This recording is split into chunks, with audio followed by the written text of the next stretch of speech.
Bapak Ibu, saudaraku yang terkasih dimanapun berada, saya menyampaikan sebuah renungan singkat yang bertemakan mencuri persembahan.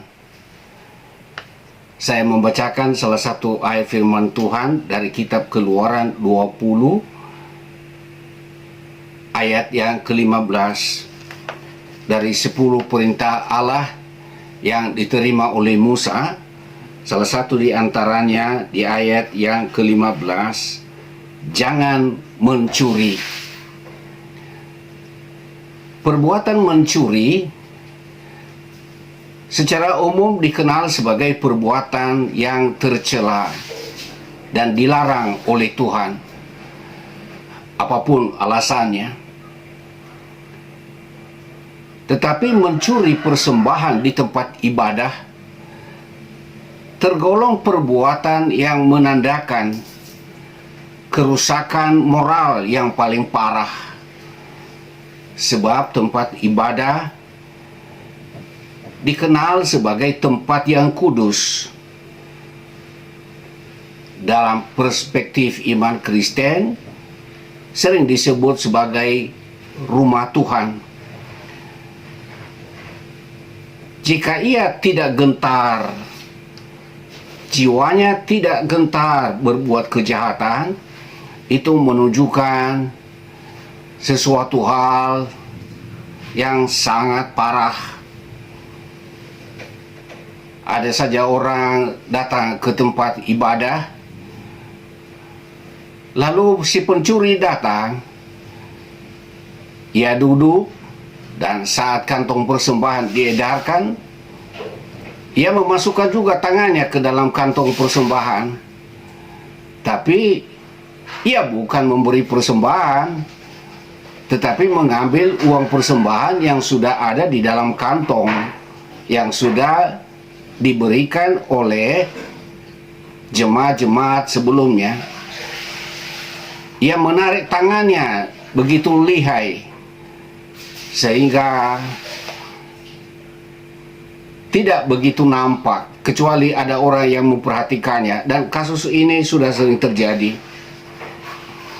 Ada juga orang yang datang mengganti barcode QRIS, sehingga ketika nanti orang menyerahkan sumbangannya atau amalnya atau persembahannya,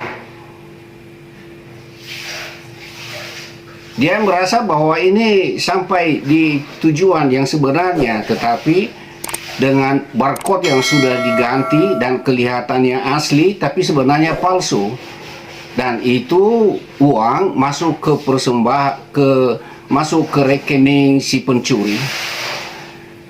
Saudaraku, ada suatu kisah yang terjadi di suatu negara.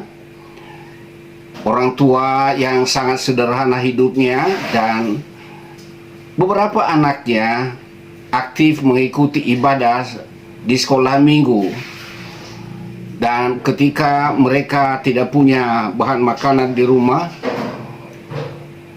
ayahnya melihat bahwa ada peluang untuk mengatasi rasa lapar dengan mengajak anak-anaknya mencuri jagung pada waktu tengah malam. Bertepatan saat itu lagi terang bulan, dan ia mengajak anak-anaknya pergi ke kebun jagung yang milik orang lain, dan ia berkata, kalian duduk di sini. Jadi dia tempatkan anak-anaknya di beberapa sudut, dan ia yang bertindak memetik buah jagung itu. Tetapi anak-anak itu saat bapaknya mulai beraksi, mereka ingat apa yang disampaikan oleh guru sekolah minggu, bahwa apapun yang kita lakukan di tempat yang tersembunyi, meskipun gelap, Tuhan di surga melihatnya.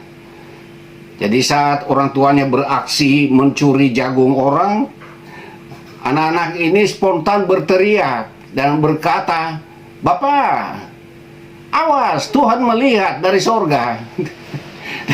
Ayahnya kaget Dia ketakutan. Akhirnya dia tidak jadi mengambil jagung itu. Dia bawa anaknya pulang dan ia marah-marah gara-gara kalian kita menjadi kelaparan. Tetapi hari esok si pemilik jagung, ketika dia melihat kebunnya, ia melihat ada beberapa jagung yang sudah dipetik tapi jatuh ke tanah. Ia duga ada orang yang sengaja datang untuk mencuri, dan ia mengikuti arah langkah kaki itu saat pulang, dan dia sudah memastikan bahwa orang yang masuk ke kebun jagung ini orang yang rumahnya di gubuk sana. Si pemilik jagung tergerak hatinya oleh belas kasihan, dan dia mengambil jagung itu, dia masukkan di dalam karung. Lalu dia datang ke gubuk bapak itu dan berkata, "Bapak, jagung saya sudah bisa dipetik, dan inilah berkat untuk bapak, dan biarlah anak-anak juga menikmatinya." Saudaraku yang terkasih, kalau rasa takut kepada Allah hilang, maka orang yang berbuat kejahatan menganggap segala bentuk kejahatan halal baginya. Jangan mencuri, apalagi mencuri persembahan di tempat ibadah. Semoga renungan ini membuat kita semua lebih takut akan Tuhan. Tuhan memberkati.